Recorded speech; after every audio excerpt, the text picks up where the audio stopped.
And most salespeople, they're pretending to be somebody that they're not. The real life hack is the more success you have is when you become who you're meant to be, not following everybody else's. You have your own formula. We uncover it. You are that. Then every person that meets you, you're less predictable, you're more memorable because you are being you. Mic drop, fucking. I'm like, mic drop. I was going to drop a bomb.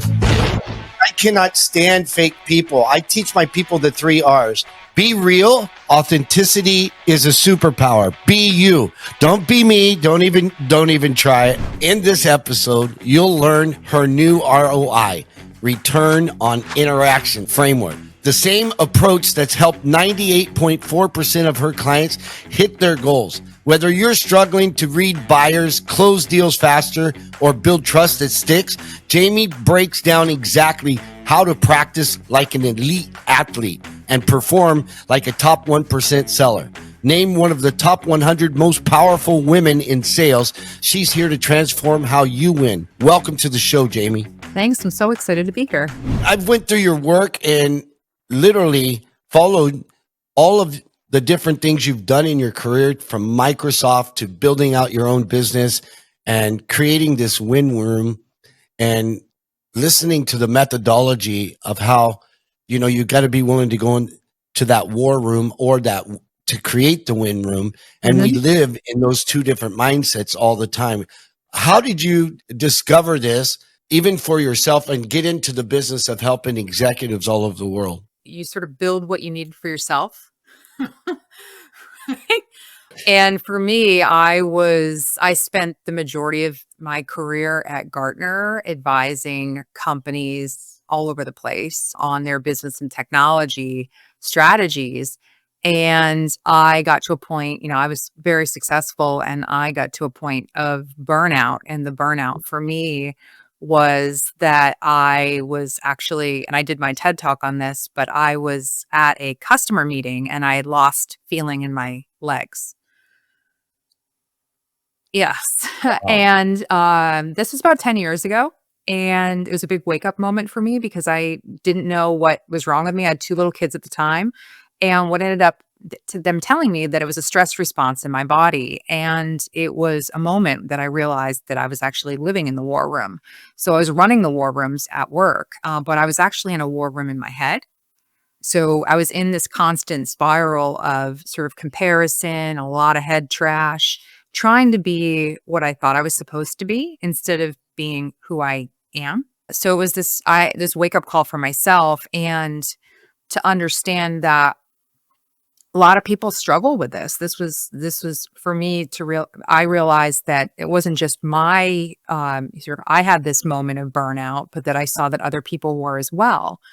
And so I had to figure out how to get myself out of this war room, this thought pattern, which, essentially we get stuck in, trapped in, and how to shift, right? How to not keep focusing on what I don't want and get into where I want to go.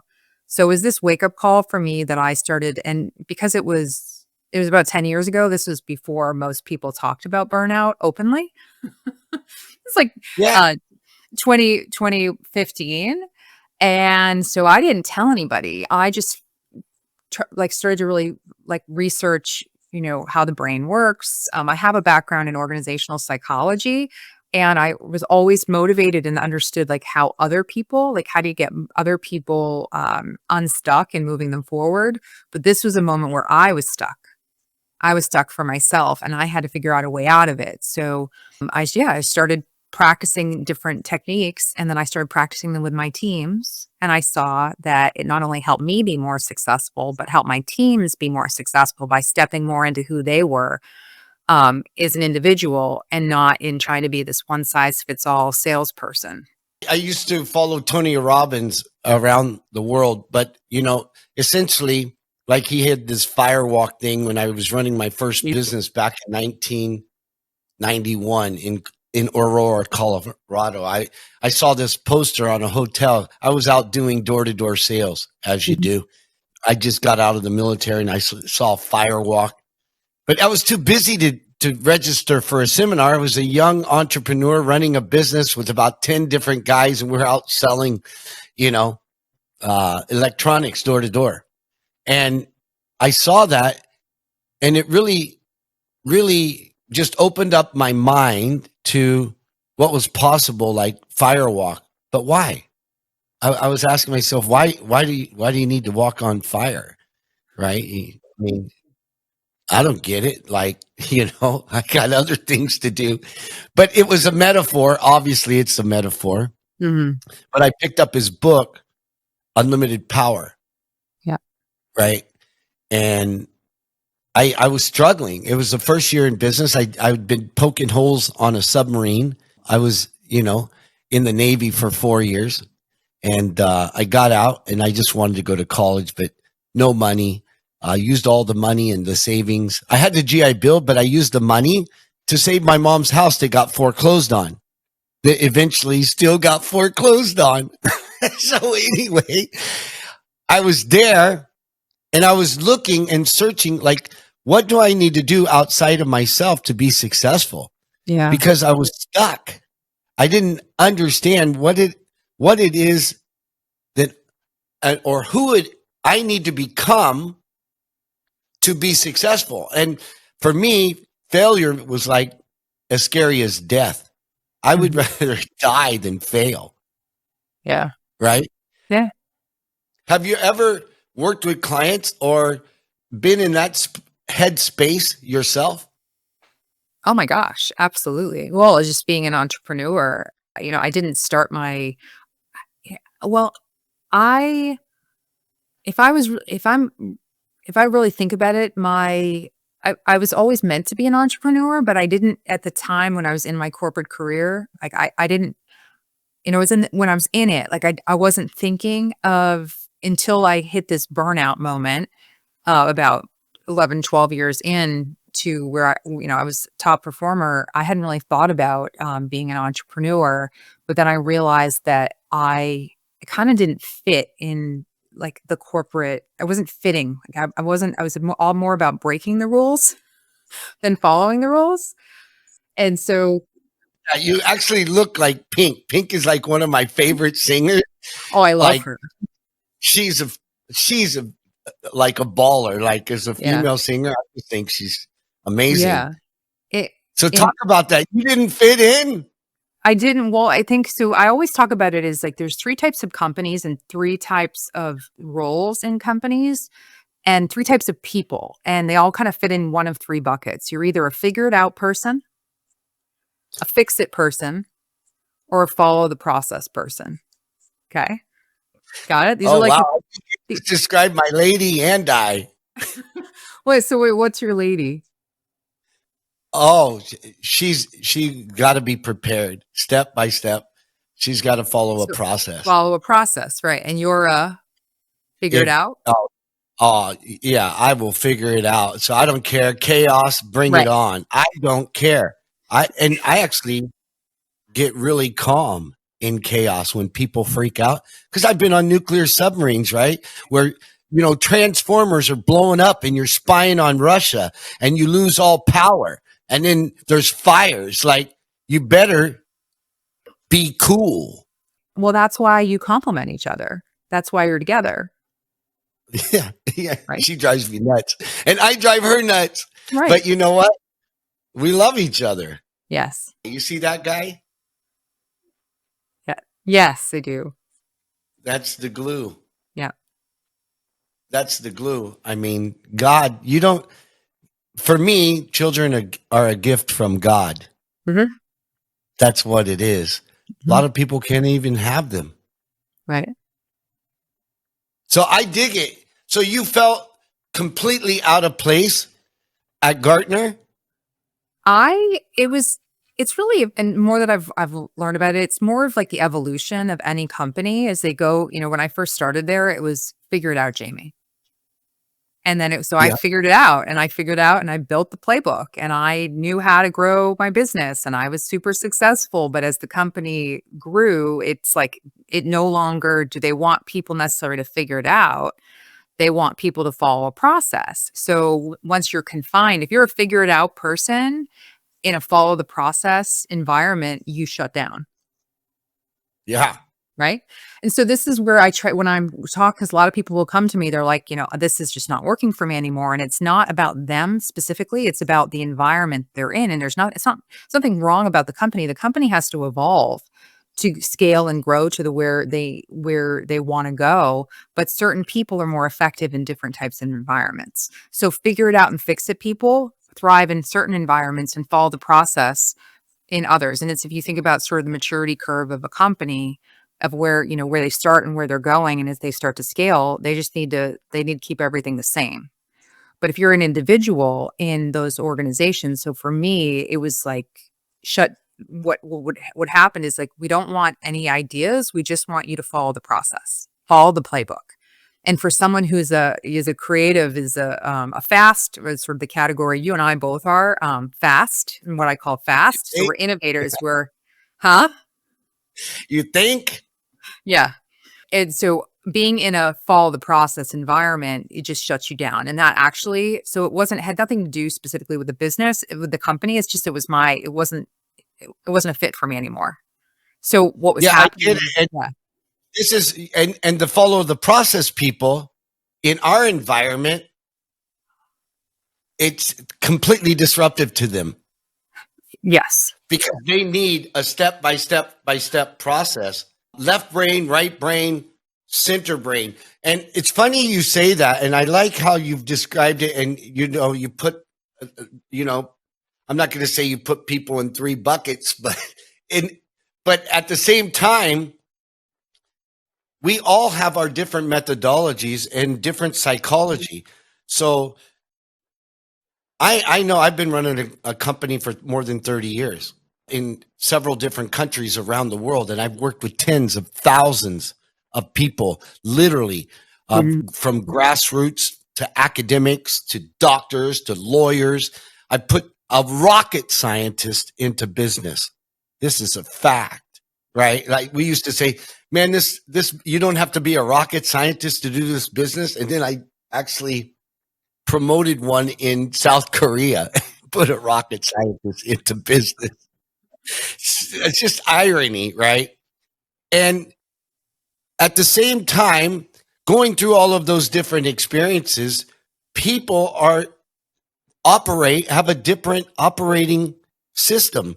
And companies, though, at the end of the day, cannot scale without processes and system. You can do it with 20, you can do it with 30, you can use Excel spreadsheets to grow a $10 million company. I've done it.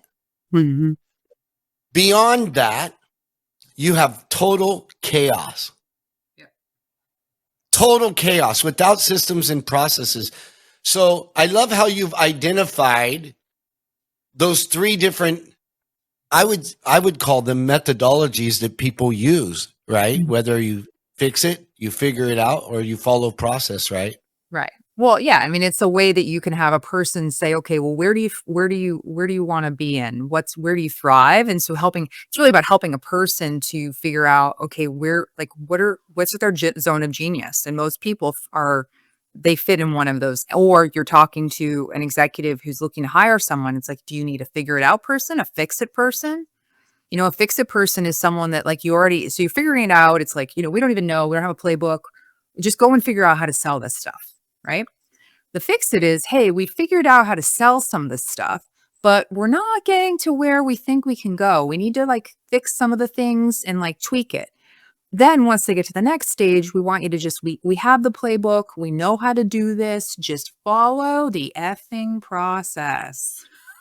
Just do what we say and it will work. Yeah. So it's so funny. Yeah. I resonate with Chet Holmes. So do you know who Chet Holmes is? He wrote the book, The Ultimate Sales Machine. Oh, yes. Okay. Yep. I know the book. So in his book, and Jay Abraham was his partner, and I was part of an organization just shortly. I spent a year with the War Room. I was spending a lot of time joining masterminds, seeing how I could develop myself by going outside of my own industry. I like to cross-pollinate different methodologies, whether it's marketing, it's sales, mostly front of the house, how to drive the business, not maintain or sustain it. Right. Like you get that follow the process guy for that, Right. right? Chet Holmes in his book, he says a lot of people and most CEOs, they can either be strategic or tactical, but very few can do both. Yeah. Be strategic and tactical and then get people to implement. Has Mhm. that been your experience? Yeah, I always say is like with like chief revenue officers or specifically I would say like with chief revenue officer, those teams, you need someone if you have a chief revenue officer who is inspirational, they need someone who's like right by them that's operational. And then vice versa. It's like they need to be like they need to be together because you need both. And very Yeah, few are both. they can't GSD. Like GST is a part of my methodology when I train all salespeople. So first and foremost, I don't care if I'm training a one-on-one, one-on-many in a boardroom or a classroom or a ballroom. I always go to the front of the room and talk about fundamentals. Fundamentals like number one thing you need to know about sales. Nobody cares. Just understand that. Once you Mhm. get over yourself and your ego, nobody cares about your business, your service, how long you've been in business. They care what's in it for them, Right. number one. And number two, you have to be able to GSD. If you cannot get shit done, you're especially in sales and marketing, you're Yeah. not going to last very long, Mhm. right? So it's all about the implementation. I want to rewind and go back into the lessons you learned at Gartner because you were at Gartner for 9 years. Oh, it's 13 years. My God, that's a lifetime. Yeah. From a business development rep, from an event marketing manager to a BDR to a sales leader. Tell me about the experience there. What did you learn there? Because, revenue ops didn't exist, that role in because there's new roles all the time because people, they want to design their own roles.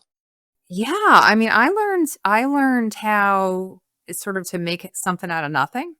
And this was back when they used to give when you were a new rep, like I didn't have any formal sales training at all. There were no like sales programs. I just found that I really liked talking with people and I saw a lot of clients that didn't have support. I started in Gartner events and I was talking to lots of customers and I realized that I really loved talking to customers. I think it's all my bartending background. I I do. I s yeah, I went I when I while I was in college and grad school, I bartended, and so I learned how to really talk to people and really understand. That's where I understood, you're at the bar and you understand all the troubles people have, how they take how this has became my fascination is what has made me successful is understand the psychology of what is it when and I became super fascinated by what is it that when something bad happens to a person, when they have something that's a setback, what makes some people fall back on their heels and be a victim? And what makes some other people push forward and keep going? And so I went back to school for that because I became fascinated. I was actually at the beginning of my career before I started at Gartner. I was in New York. I lost my job after 9/11, which was like why I started bartending because I couldn't find a job. And then I realized I became super fascinated going through this whole process, living in New York and, through 9/11. And I just, I became fascinated, like really fascinated in understanding here with people. So my point about that is what, that's how I got my job at Gartner. Meeting people at the bar, Wow. talking to people, being like, "I'm in grad school, this is my background, hire me." So that's how I actually got my job, just talking to people. And that's the thing. It's like the more people you talk to, but yeah, for me, I moved into sales. I was the first sales rep that they had ever hired that didn't have a sales background. So they did this like experimental, BDR type of role, and I took it, and they took a chance on me. And I just, I just learned. I had no idea what I was doing. I was just like figuring it out. Like, how do you ask questions? How do you be curious? How, I'm in selling technology solutions. I don't know anything about technology, right? I mean, but it didn't matter because it was like, how could I listen? How could I meet a Amen. person where they are? How can I, sort of be like, I don't have all the answers, but I'm going to go find them out, figure them out for you. So for that, like I was successful. I was working with some of the bigger banks, and then they like promoted me, and then they gave me this patch of hedge funds. It was like a couple of hedge funds. I said, you can give me some of those. I know. Well, so what you were saying about what did I learn about it though was because nobody Yes. wanted them. Nobody wanted them because the way they saw it is that like they looked at it as head count. Because if it was a low head count, it didn't seem like it was an account that could grow because that's how Gartner's model is subscription by person. But I looked at it as not that way. It's like they have assets under management and there's a whole bunch of them. And so if I could build rapport with the two that I started with, how could I then through that network help to exponentially like they all needed the help. They all needed the technology and advice and support. I then grew that over time and built a real like that's how I scaled my customer base. That's why I was so successful because one would say, Jamie, go talk to Jamie, go talk to Jamie, go talk to Jamie. And they all needed the same, so instead of looking at it as, a company with 200,000 people, it was like, 200 companies with 100 people or whatever. And then how you could grow that community. So that's how I grew my business exponentially at Gartner. Nobody wanted it. And I saw the opportunity when nobody else did. I love it. I absolutely love it. For me, sales is a service. It's about value. No Mhm. matter what anybody says, in the absence of value, it always comes down to price. In the absence of value, you're just dealing with transactional relationships instead of transformational relationships. And so I see your superpower as empathy and humility, because when you can come from a place and space of just, how can I help someone? That's a superpower. That's truly a superpower. Empathy is a superpower. Humility is a superpower. And I was listening to Matthew McConaughey. Now he's got a book out, Poems and Prayers, and he talks about being more involved instead of impressed, right? And when you can listen and get involved, it doesn't matter people's background. It doesn't matter how, successful people have become. Everybody has blind spots. And if you listen to people like you were talking about being a bartender, whether they're intoxicated, whether they're tipsy, whether they're, having an orange juice while everybody else is tipsy and intoxicated, reading the room. And actually, a lot of the times, the words that they're saying is not even what they're saying. Right. Right. You have to listen for their listening. Like you mentioned earlier in the podcast, go through different challenges. It's you grow or die. It's part of evolution. I always tell everybody I'm a high school dropout. I was a straight A student, but I did drop out. And I went on to the university on my own dime, not with the GI Bill, but to study NLP, really for self discovery, to figure out, Mhm. how do I eliminate victim mentality and be victorious? And why do I have these thoughts? Right? Right. Because a lot of the times people feed the thoughts. Tell me about your experience in your first year, and what do you think the biggest learning lesson you had in your first year of running your company? Oh gosh. All right. I'm going to say that, but I want to say one thing to you before because when you were talking about empathy, I actually, the way I talk about it Yeah. is emotional intelligence, and it's a skill. I see it as a skill that can be built because that's what I build with my clients. That's the superpower, but it's a buildable skill. It's not something that just you have or you don't, in my experience. So we can go back there, but I want to answer your question. But I didn't want to forget. I like wrote it down. I'm like I have to say that. So my first year, what did I learn? You don't need a website. You don't need all these fancy things that all these people tell you that you need. Or you're just going to spend a lot of money to get ready. and you don't even know what you're doing. We're going to spend a lot of money. So you don't even know what your business is at this point, but you're going and spending all this stuff because everybody that you talk to tells you that you need to go get all this stuff. And that's one of the challenges I found with some of these Not to interrupt you, but to interject, because that's what they're selling. course.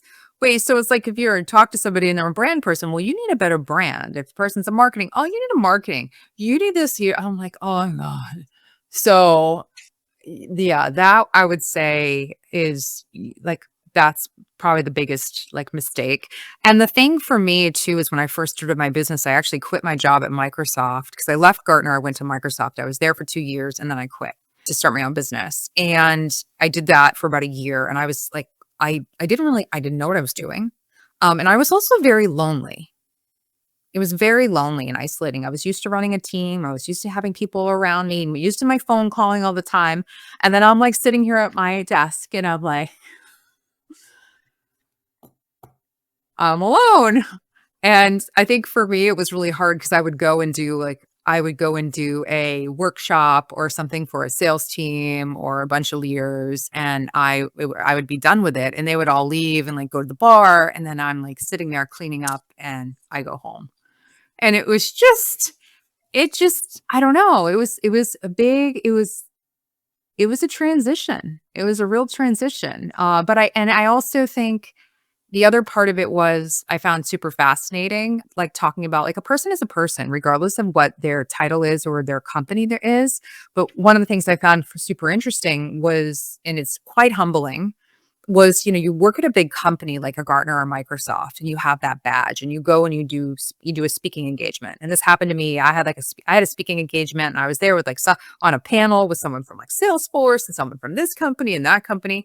And I think it was a month later, I went and did, and I had a whole lot of people that want to talk to me. Right after, where this is going. And so like a month later, I had already committed to doing a speaking engagement with some other people too. And I had my company instead of Microsoft. And then I get up there and I'm talking or whatever at the end, and I'm like, nobody wants to talk to me. I'm like, why did everybody want to talk to me when I worked at Microsoft or Gartner? And now nobody wants to talk to me. I'm the same person. I'm saying the same things. Yeah. So that is a real humbling experience. You don't have a logo. You don't have a logo. That fear a lot of people have, and you just keep pushing through the fear because it's about you. You got your own logo, right? You are you. You are the CEO of your own life, even if you are an entrepreneur, you're not. This is about how are people, for the work that I do is like, how do you get people to their max potential? And how do you get them to become, be at their best and perform at their best when it matters most? And, what's their definition of winning? And so I think that that's what a lot of people get caught up with, especially now too, a lot of people that in corporate environments that have been let go from their jobs, and it's everything, and they don't know how to move forward because the logo has become them. They don't see themselves beyond it. And that's like not accurate. Their confidence a lot of times is based on the company they work for, not self-confidence and figuring stuff out. It's so funny you say that because it's all limiting beliefs. And boy, oh boy, did I deal with a bunch of shit early on because, I was abandoned by a father, and then they lied to me about, who my father actually was. Like, so I grew up, kind of confused, searching and going through, what God put me here to do. And, grateful for it now. But what's funny is sometimes you just cannot see what you don't see. As an example, I grew up being very quiet. I was a fucking angel till I was 14. But, I was just a young, scared little boy based on circumstance. And then when I grew up, really, I'm like, but I knew down deep inside who I am. Like I'm I'm a child of God. I can do anything that anybody else can do. I don't care.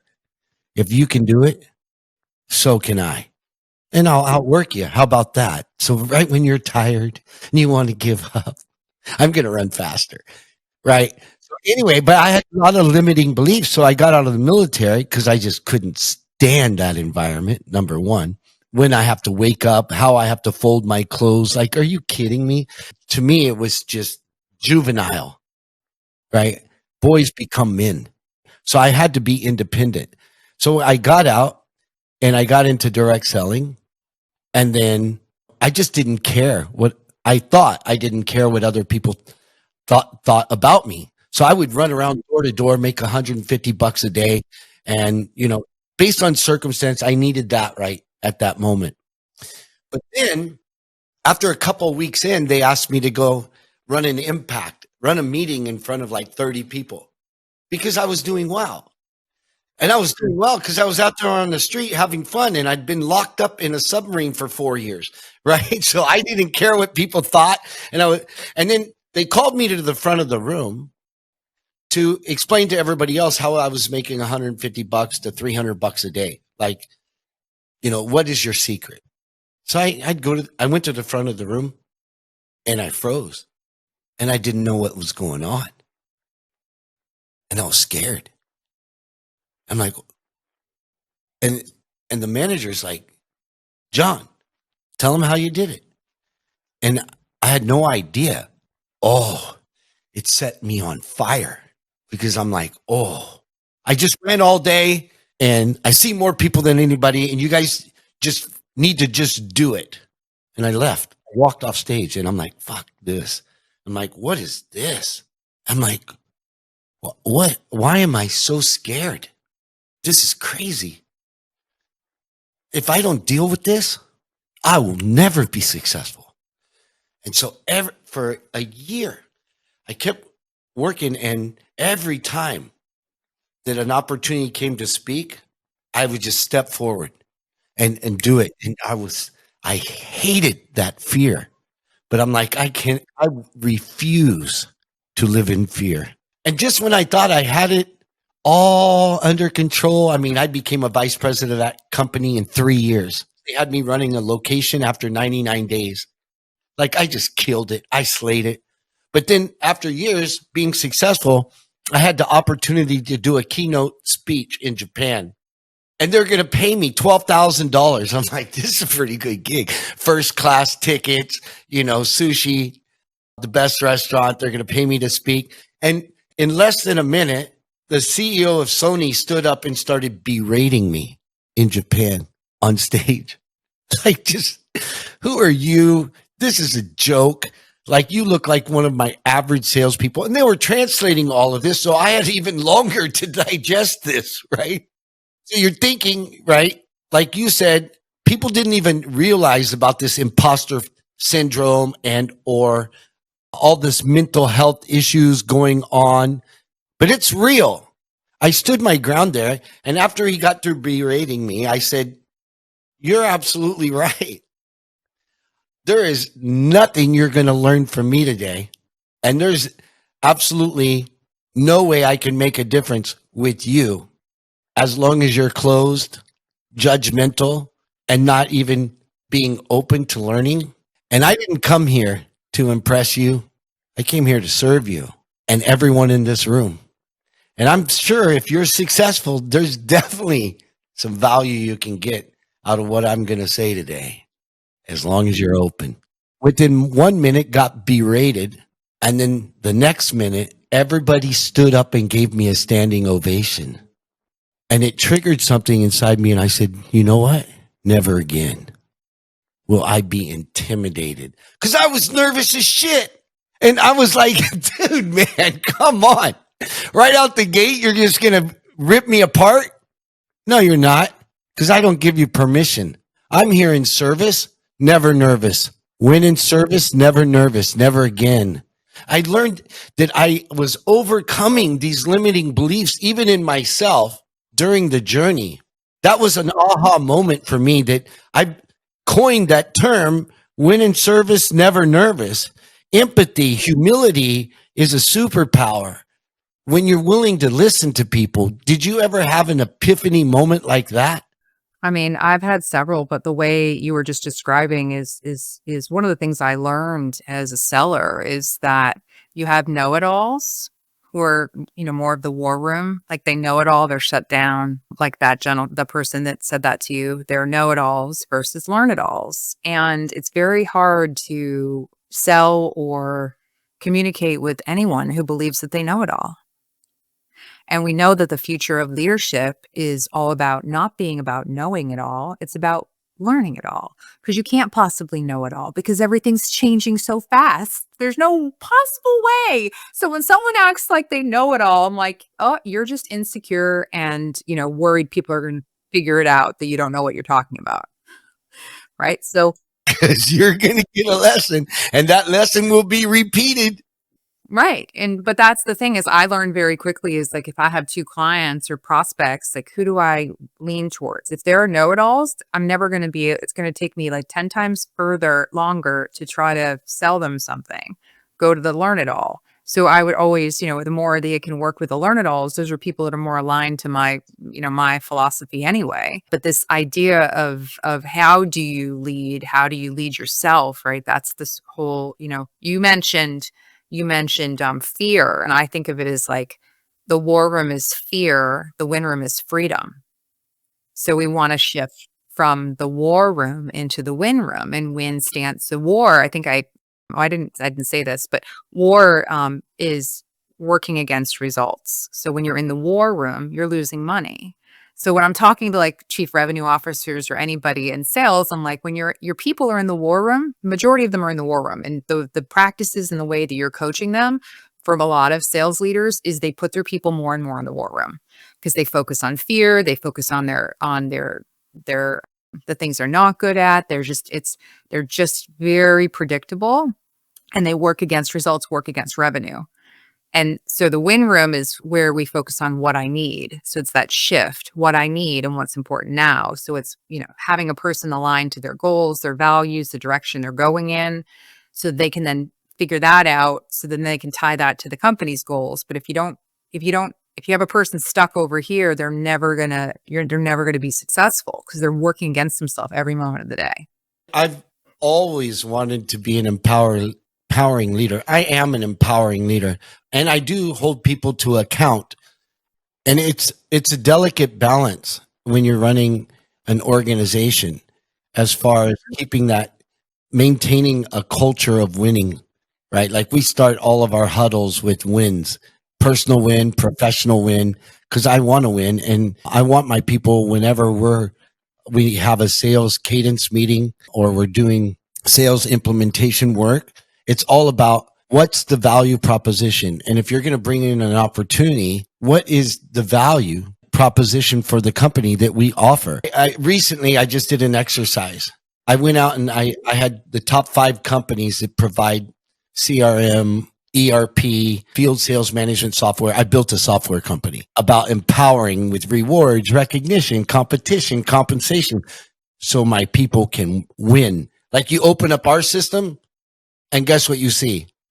How is that salesperson winning with levels of development? It's all about them because I'm selling to them. My organization is selling to them, and they need to be rewarded. They need to be recognized. They need to be taught and trained how to be successful. So I always ask them, what is the value proposition for the client? What is their return on investment? How much money are we going to save them by working with us? Because at the end of the day, it's all about value, not about us. It's about what can you do for them. And I got all these different quotes from the 5 biggest companies, some of them in the world. You might know some of them. And they all sent me proposals. There wasn't an executive summary. There wasn't a value proposition. There was nothing. Just how much does it cost? Yeah. And I'm like, guys, we are not going to operate in that mentality with that mindset. On top of every single proposal, I want an executive summary. What's in it for them? What's going to be the economic impact? What's going to allow them to have a competitive advantage in the marketplace? That's why they do business with us, not because of our technology. It's how we can help position them to win. Like you say, win. I love that. So, based on that, because I love your background and experience, I don't drink very much anymore, but anyway, I stopped drinking. It will be 4 years ago this December. wow. Me, this year, a glass of wine, I stopped drinking heavy like years ago, but like I love my wine, right? Wine, have a cigar. Even the cigars, I haven't touched them for I don't know how long. I'm an avid tennis player, so I had shoulder surgery twice, and then I had knee surgery, and then that glass of wine became a bottle, and then I'm like, this is just fucking not working for me. Anyway, I want to know.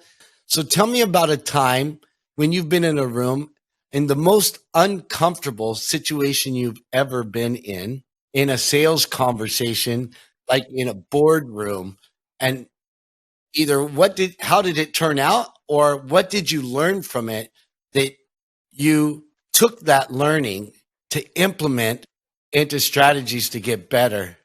Yeah. Oh, I can think of two right off the bat.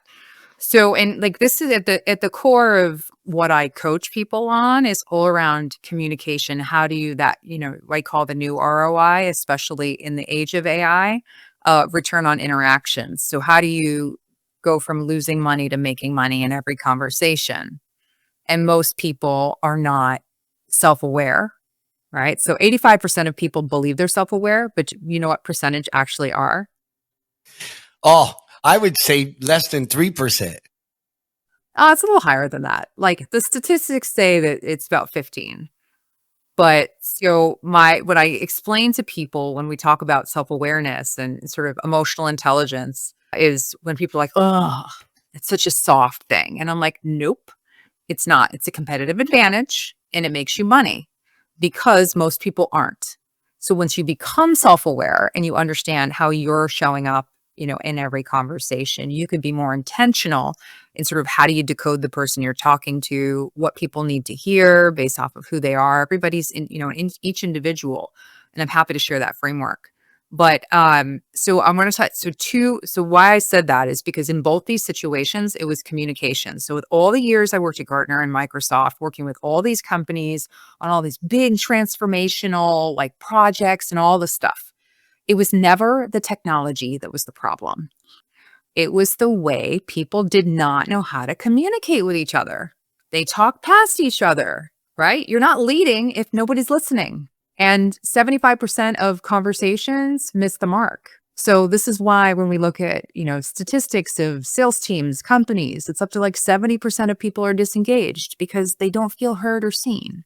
This company I was working with, they wanted to do some benchmarking around their costs. And so I brought this person in who's like very, a big expert in this space. And he came in and he presented to the executive team. And at the end, all the great things that they could do. And at the end, my customer said to me, he's like, Jamie, this was great, except that like he wants to take us to the moon and we just want to go down the street.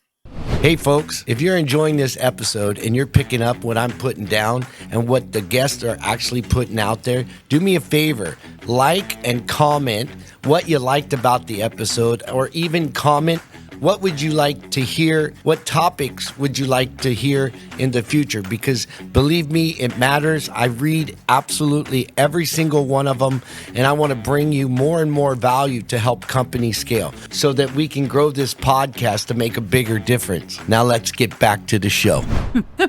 So it was this big lesson for me of like less is more. And how do you meet the person where they are and make sure you're clear on those expectations up front before you get into the meeting with all these people. And, we often get into, I find this with people all over, salespeople, experts, they all have the curse of knowledge. It's like you just assume that all these people understand everything you're talking about, and they have no freaking idea because you think it's, just because it's something that you're an expert in, they're a beginner in. And you have to talk like, meet them where they are, talk at their level. And of course, because they're an expert in something else. Right? So that was one lesson I learned very much is like to keep it simple and everything that I do in the programs, it's all about that I run, it's all about keeping everything practical and simple. What are the basics? How do we communicate effectively in every interaction that we're in a sales conversation? The simple things you can do to make sure you hit the mark. So that was one example. And then I have one other one too that I just thought of. We were at this, I can't say the name, but we were at this very well-known financial institution, and we were brought in to talk about this, big project they were working on. And what I realized once, and it was like the business team and the technology team, and we all sit down at this table, and we get there, and I realized that the reason we were there was because they hadn't communicated to each other, like why they hadn't told the business people why they were there. And so we were almost in there, like almost like I'm gonna say like sabotaged to come in the middle of like their internal war of like fighting around the technology and the business people. And we're in there, and I'm like, it's like I use my bartending skills because I had literally had to like, sort of, all right, how do we get everybody to feel like good about, what are you trying to accomplish? What are you trying to accomplish? But like coming in and seeing that like these groups just didn't know how to talk to each other. They were afraid to talk to each other. And so it was almost like we were like the third party, but I didn't know that coming in. I thought we were coming in to sort of, oh, everybody understands the direction we're going in. No, they did not. So I also learned that as well as understanding, okay, how do I make sure before we go into a meeting, like the different groups and like what are their expectations of the meeting? What do they want to get out of it? What would success look like? What would be a win?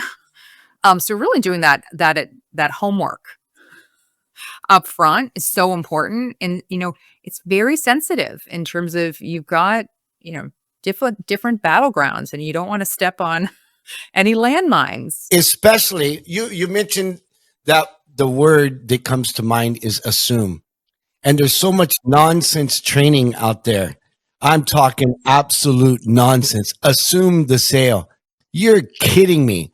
So even now, and I fell into that trap listening to sometimes even successful salespeople, but in different industries saying assume the sale. Well, that's the worst thing you can do because you can make an ass out of you and me if you're on my team, but not out of them. They're never going to be the ass. It's you when you assume. So like I've walked into meetings and they bring me in to most of the time close the deal, right? I won't even go in that meeting if I'm not prepared. Don't worry, I can dance. I can reframe the situation. I can take charge, but I don't need to take control. I don't need to be in control to take charge. And so I've been in situations like that where I'm in a boardroom and I'm getting attacked because I wasn't prepared. And I assumed my business development representative or the sales account executive gave me correct information when in actuality they didn't. And whenever you assume the sale, you better put in a 50-50 chance that you're going to assume to lose too, because you know what? You're coming from your place of the world and or what you want to have happen in that outcome and not what's in it for them. So now I don't care where I go. Even this meeting today or this podcast, I said, what do you want to get out of this? Because I want to know how I can be in service to you. I'm grateful that you're on the podcast to empower and educate the listeners. This is a B2B podcast and we all get in our own ways, but I don't assume that I know how to serve you.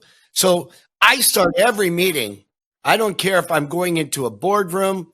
I don't care if I'm selling from the stage or if I'm doing a keynote. I want to do discovery just out of curiosity. Why'd you come here today? Just out of curiosity. You met with Bev, you met with Vanessa, you met with Francis, you met my whole team. But you know what? For me, I want to make sure that we got it right.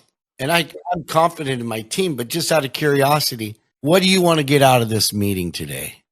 Because I've actually lost business by assuming. I learned the lesson. We go back to Matthew McConaughey because, the way I grew up challenged. I spoke at Harvard. I have a Harvard speech and published my book and went on that tour and did different things. And I explained my life. I was supposed to be there to talk about how I built successful businesses in Asia to resonate with the audience. And then, the night before I tore up the speech, threw it away.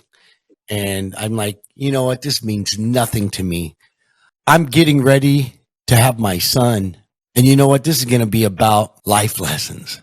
Life is beautiful. Life will knock you down. Life is unfair, but life is still beautiful. And I had that ultrasound in my jacket because he's about to be born. So that's what I talked about. I'm like, I'm going to deliver something for him in service to him. We got a standing ovation. And my whole take on all of that was that I have to prove myself to the world, but not in that moment. I no longer needed to prove myself. I was like, this is going to be for my boy. And so recently, to rewind to the initial conversation, I was talking about Matthew McConaughey. He was talking about how humility was a superpower. But as a young man, I was taught you got to be tough. Boys don't fucking cry. You've got to, in order to win, someone has to lose. You got to be better than everybody else. Like that's the aggressive mindset of, I say, the American male, because now I have the dichotomy. I've lived in Asia for 30 years. They're passive aggressive. And in America, we're very aggressive. That's what it is, right? But humility is a superpower. And I was taught that you can hope in one hand and then poop in the other. But in actuality, in my faith and I believe in God and I'm certain about God.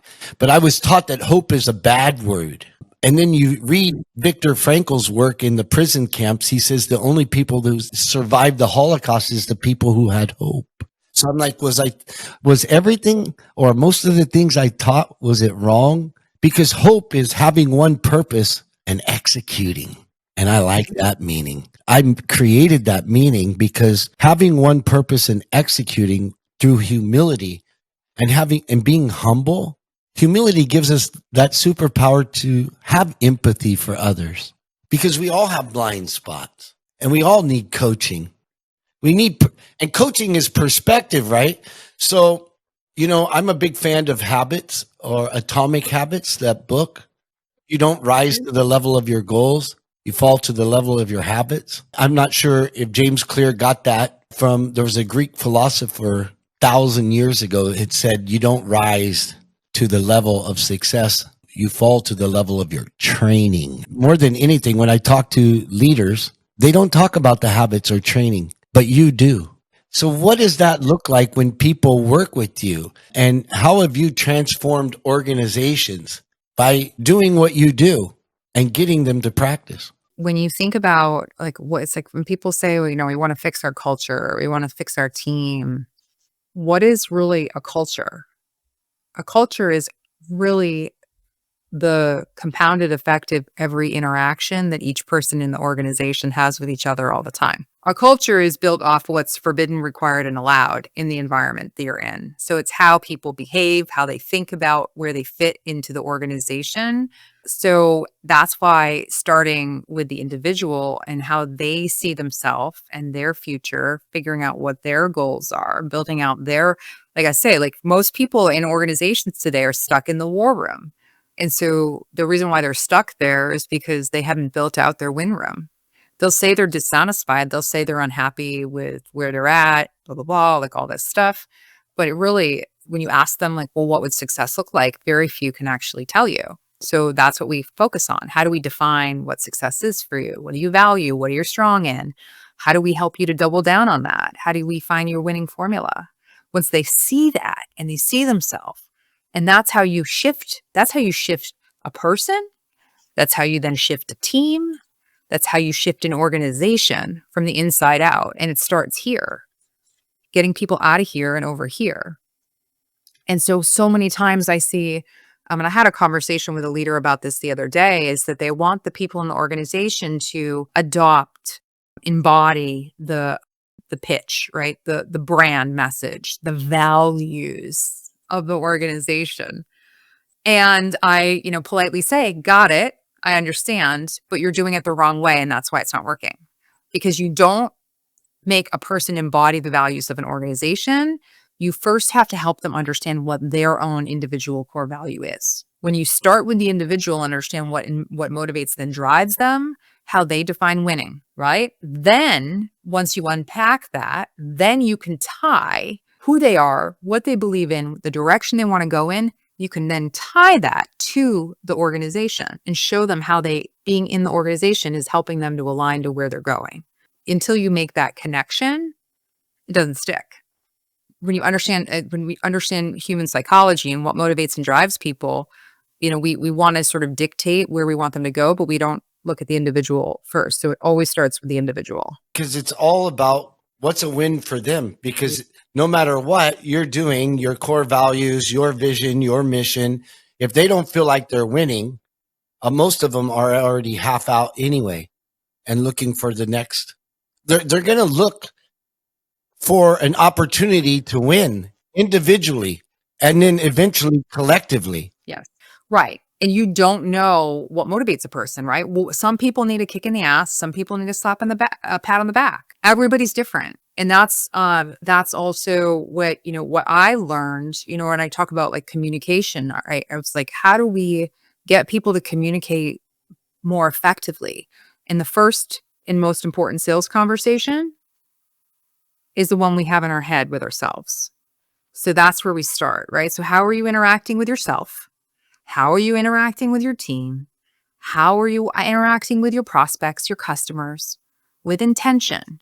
How do you do that? And you can't do that if you don't know who you are and you don't know where you stand. You cannot have an interaction. You cannot have an effective conversation. You cannot connect and land a message with someone else if you don't even know where you stand. Before you can sell us, before you can sell our value proposition to others, you've got to sell yourself on what value do you bring to the table. Exactly. But the challenge we have in so many corporations is that we've made everybody so vanilla. We've made everybody one size fits all. We taught them the script, the sales. You need a sales methodology. Of course you do. What I do is I Moneyball it. I make it how do you take what that philosophy is, like that sales methodology, and how do you make it yours? So it's uniquely yours. So that when you're having a conversation with someone, you come as yourself, right? Because you can use AI as much as you want to get a great script, to get the meeting and wow them in an email. But then when you have to do this, how do you communicate? You need to practice the communication. So the practicing is what we do in all of my programs, is sort of understanding yourself, building out that self data, which is your values, your strengths, how people see you, like what are your win themes, like this whole methodology. We start with understanding yourself, that emotional intelligence part. So how do you understand yourself? Then go into the social intelligence, which is understanding others. So how do you understand how others think, behave? People are very predictable. And this is the framework that I've created. I call it the new ROI, return on interactions framework. So how can you predict and decode the person that's either your customer or your prospect, like that? Right. So you understand, I told you at the beginning of this that we're both fast. So there's 4 kinds of people. There's fast people. There's facts people, like bottom line. So fast, facts, focus people, and feel people. Got it? When you first meet someone, if they talk really fast and they're like this, like you and I are, or they're very direct, they're either going to be fast or facts. And so you immediately know that they're like a big idea person. They like out of the box thinking. And then if they're facts people, they like results. They want the bottom line. So you know how some people, if you talk too much, give too much detail, they're like, just give it to me in 10 seconds. So if I'm having an interaction with you and you're first talking and you're fat, I know you're over there, right? Like you need to know about how is this different and what are the results? So if I'm talking to a fast person, it's all about, flexibility, new ideas. Like I would say to you, hey, well, what do you think about this? And everything I'm going to teach you is going to be things that are completely uncommon and unconventional. They're going to be questions and philosophies that you've never thought of when it comes to a sales interaction. Okay. If you're a facts person and I'm talking to you, I'm going to be like, listen, bottom line is the 98.4% of people that go through the win room, they hit their goals. They crush their goals because they learn how to think in a completely different way than they ever had before, and they can move their deals faster. Okay. So those are two types of people. Now, if I get on a call with you, and if you think about somebody that works with you that is more of a focus or a feel person, they tend to be more slow in how they talk. They tend to be more quiet. They wait for you to ask a question to respond. So you immediately know when somebody is more reserved and you have to kind of pull it out of them that they're a feel or a focus.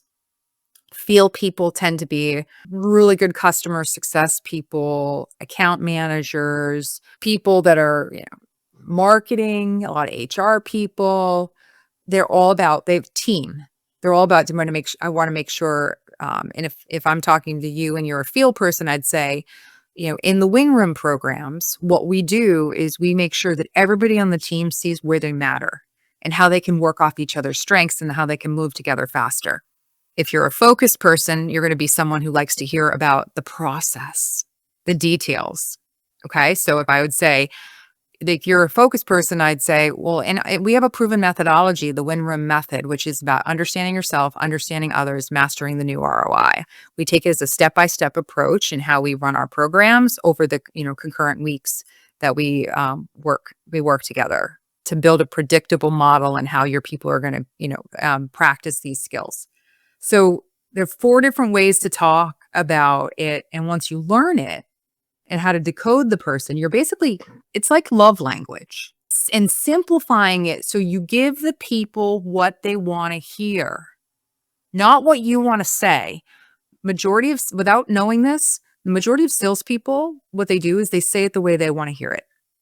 And most of them actually, and this is where the sales managers are also, they need to learn this too, because they tell their sales reps to pitch it the way that they want to hear it. This is the thing. If you do it that way, you have a 75% chance that you're going to miss the mark because that person is not in the same quadrant. You're going to talk right past each other. And multiply that in a boardroom when you have a field person, a focused person, a facts person, and a fast individual. I just went slow. I love the movie Jerry Maguire, so I love to walk in a room and say, you lost me at hello. I've been in these conversations. I got procurement in the room. I got IT in the room. I got the sales leader. I got the CEO. I've got the CFO, and all of them are coming from their different model of the world. And you describe it as the 4 Fs.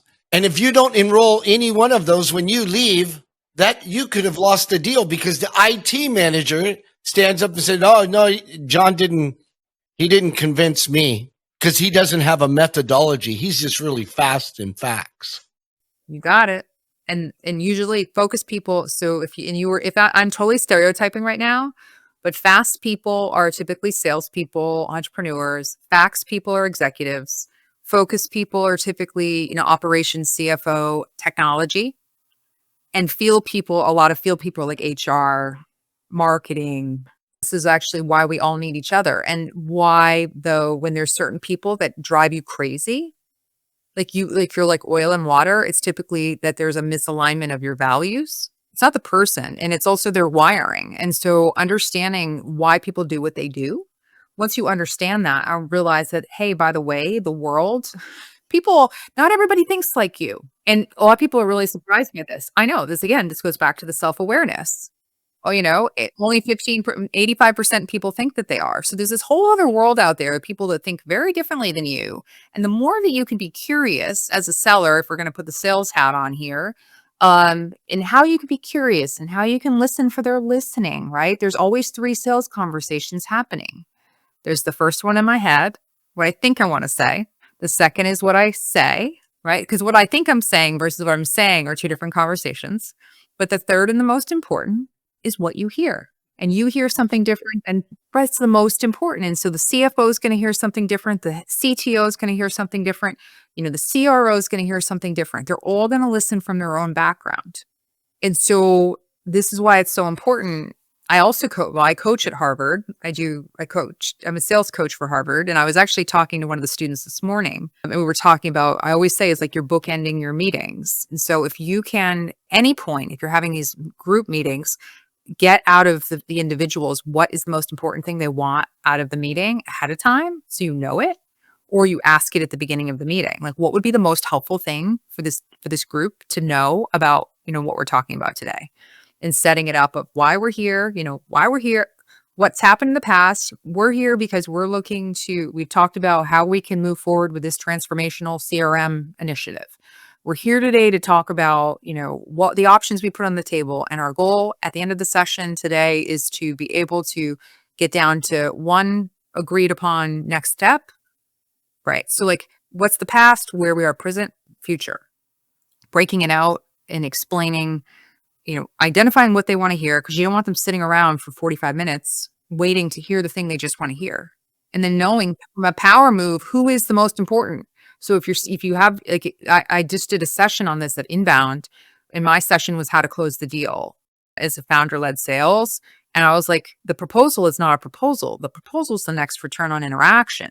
It's not about a piece of paper. It's about how do you have a conversation to make sure that, that you're in the shared agreement. There's trust there. How do you know at that table if it's the CRO, you talk to the CRO, no, we need the CFO bought in. Okay, got it. So how do we figure out, go right to the CFO. What do you need to hear?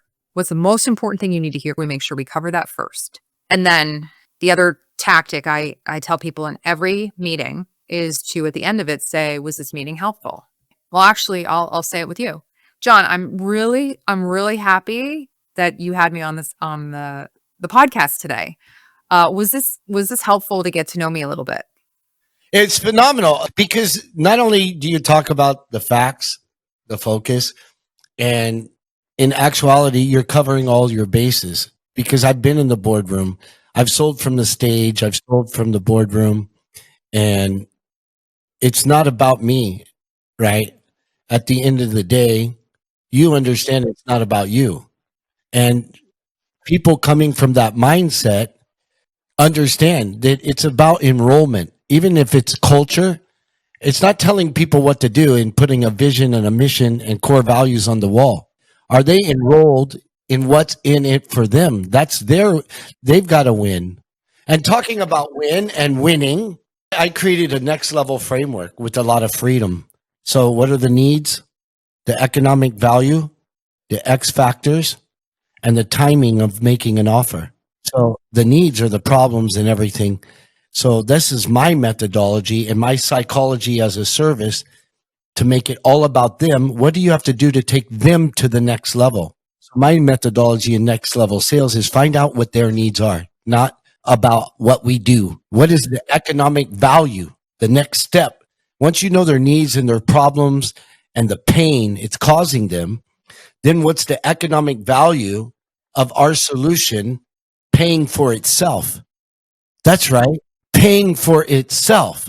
And then what are the X factors that CFO, that CEO, the CTO, what are the X factors that's going to block the progress of taking them to the next level? Not just a deal, but it's going to stop them from going to what are all those X factors? Handle those up front, because if you don't, and then you get to the end, it's not begin again. You will lose the opportunity. You have to, at the right time, give an executive summary, give that value proposition before you give the proposal. Get buy-in. Otherwise, you're going to lose the sale. Because my team is in the background like, ask her this, ask her that, ask her this, ask her that. And for the most part, I just ask what I want, right? And have a conversation. I just laugh it off. Because if you could give one piece of advice to somebody who keeps losing deals at the finish line, what would that advice be? I would say being clear throughout the whole sales cycle from the beginning, like knowing what is the most important thing that they need out of, what are they looking for? What's the pain? And how do we make sure that what's the number one thing that you're solving for here? So a lot of times they just throw a bunch of stuff at the customer, and it's really just one thing that's going to be the thing that, less is more, back to like foundational over fancy. So stop trying to throw up all over them. And it really comes back to self-awareness. Really take a look at yourself and how are you approaching your conversations? Where is, to your point, is like, what is your blind spot? What's the question you're asking that's the one that keeps, you're too afraid to qualify out, early on in the process. There's not enough pain there. For me, they wanted me to ask this question, and I love the question because for me, in the absence of value, everything comes down to price. Number one. Number two, sales is as a service is only a value exchange. You're getting them to part ways with their resources for your resources. At the end of the day, that's what sales is. You need something. And that's why for me, it's always about next level selling is come from a mindset and a place where what is the next level for them? Why are we even having this meeting? What are your challenges that you're facing? What are the problems that you have? Whether it's giving, selling you service, advisory, technology, what is it that you need? And a lot of the times what they think they need is not what they need. There's a root cause. And the deeper you go to find that root cause, and then you put economic value and you create an executive summary of the economic value of why you and what is going to allow them to have a competitive advantage, then you can demonstrate to them, show them how our solutions pays for itself. It's what Alex Hermosi says, make the offer so good people would feel stupid saying no. And I don't want anybody to feel stupid. I don't want anybody to feel dumb. I just want to make them aware of what the next level is to them and how we can serve them. Yeah. And it's also about just understanding the drivers, right? So to your point around what is the thing, if they keep losing deals at the end line, they're not understanding, does this company want to innovate? Does this company want to stay status quo? The people that are responsible for a lot of them, I've seen a lot of leaders, they'll go through the motions around a certain purchase, but at the end of the day, like, they're going to find a way to not make it happen.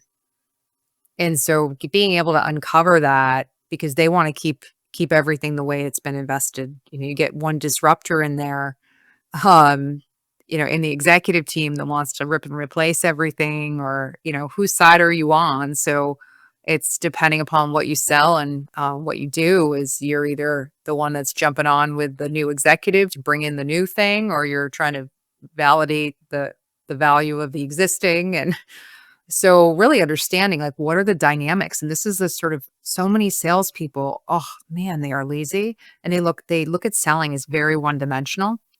They're so one-dimensional and don't understand. It's like effective selling today is really like 3-4 dimensional. It's how you're noticing, you're reading the room, you're understanding what are these actual dynamics that are happening. And I think, and I'm sure you're the same way, from being in so many sales conversations, so many situations with customers. It's like you can so quickly understand, like, okay, this person doesn't want anything new. They're gonna put us in the war room. This person is, they have no power. This person has no clue. And just like, how do you decide how much is it worth it to, like, go in this uphill battle? And, this is really where you build your credibility, and who are the people who are your champions? Because all your business, all my business is, like, so much of it is through referral, right? You do a good job for someone and they're like, hey, you need to go talk to Jamie. Ultimately, it's like, once you've been through the motions and you can sort of, like, everybody wants to hack it. And there is ways to hack it, but at the end of the day, it's like, you got to put in the practice. That's how it is. And if you can put in the practice and look at every interaction, every sales conversation, and look at it as not failure, it's like a research experiment. You're researching, you're getting data, you're looking at, okay, how do I dissect what just happened? How do I learn from it? How do I move forward to the next and just keep going? So this sort of, real isn't perfect, perfect isn't real.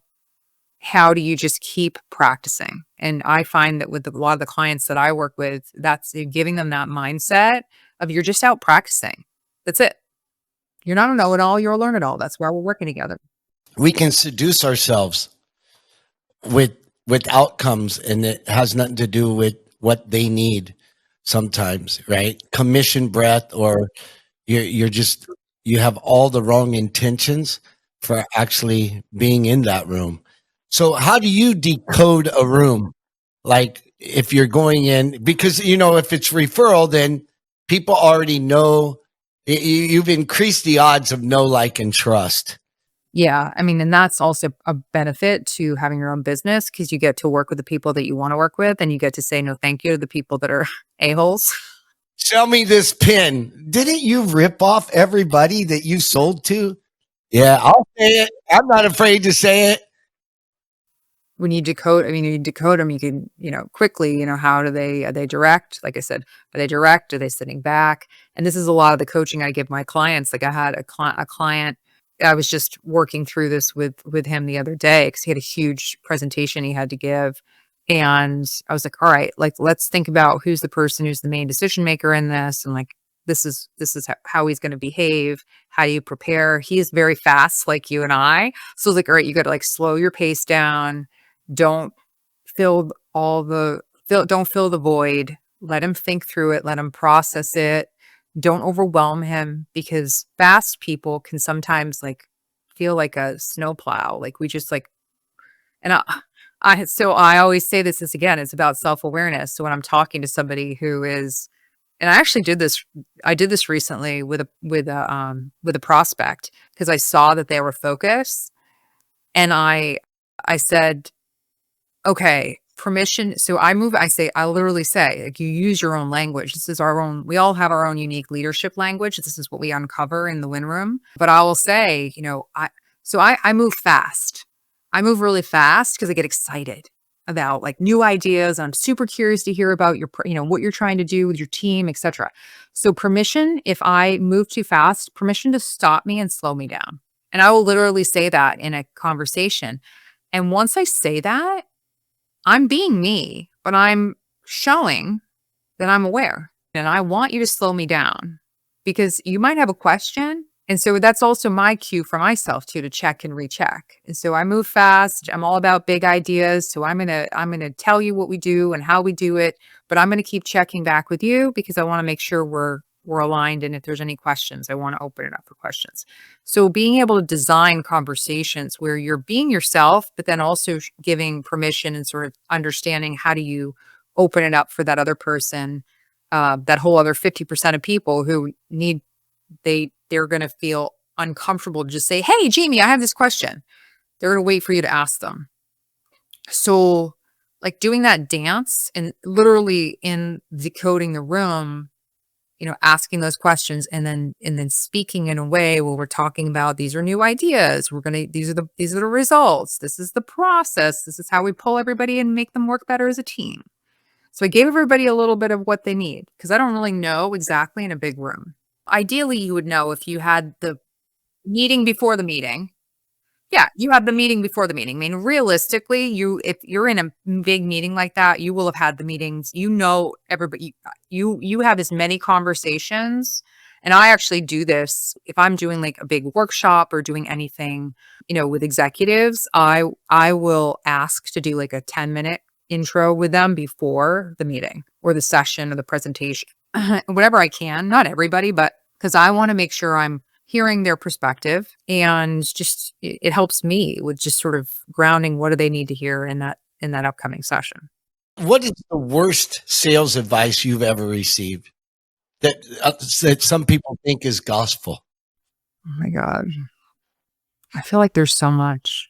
Well, the one thing that I refuse to do is go drive to the person's house and like sit in their driveway. That used to be celebrated. And I'm like, why would you celebrate that? If you can't get your deal done on time and the person to say, you have to go stalk them. I refuse to do that. I mean, to me, that's like, why would you celebrate that? To me, that's the complete reverse. One's, oh, it just rubs me completely the wrong way. Do the work because confidence comes from competence. Yes, exactly. And that's the challenge is that we have too many people that are talking and not enough people that are practicing. So when you can practice and embody it, like I don't need to hide anything from you because, and I'm being, You know, Pink, the singer, Pink, the singer. yeah, I used to, yeah, yeah. I love her. Like, I mean, I remember that show she did at the Grammys and she got almost naked and she danced and she sang. Just authenticity is the other superpower. If you don't know, say you don't know, but you'll figure it out. There's no faking it. Right. And that's the first, and that's the thing about your first interaction with someone. If you have a person who's putting a mask up, you can tell people can read your energy. And so that's what I help. But and a lot for, and just in fairness, with a lot of salespeople, it's not their fault because they've been taught to kind of full circle this conversation.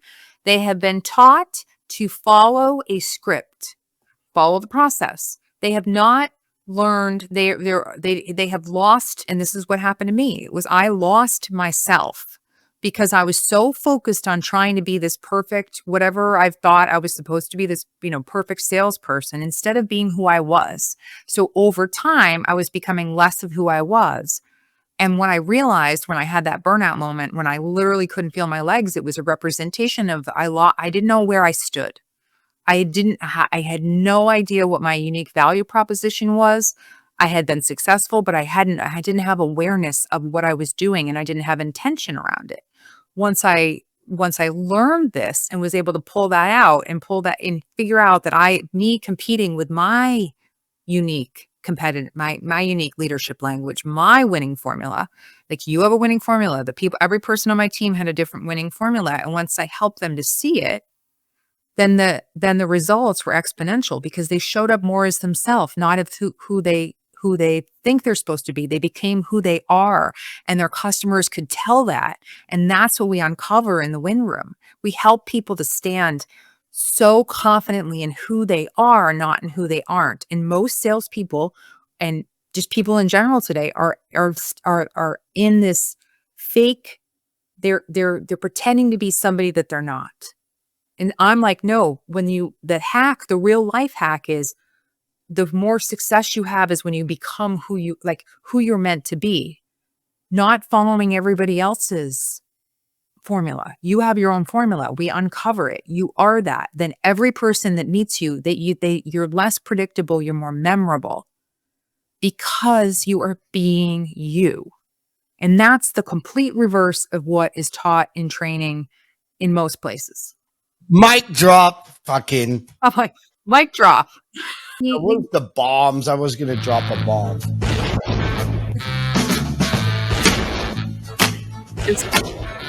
All right, you can turn that.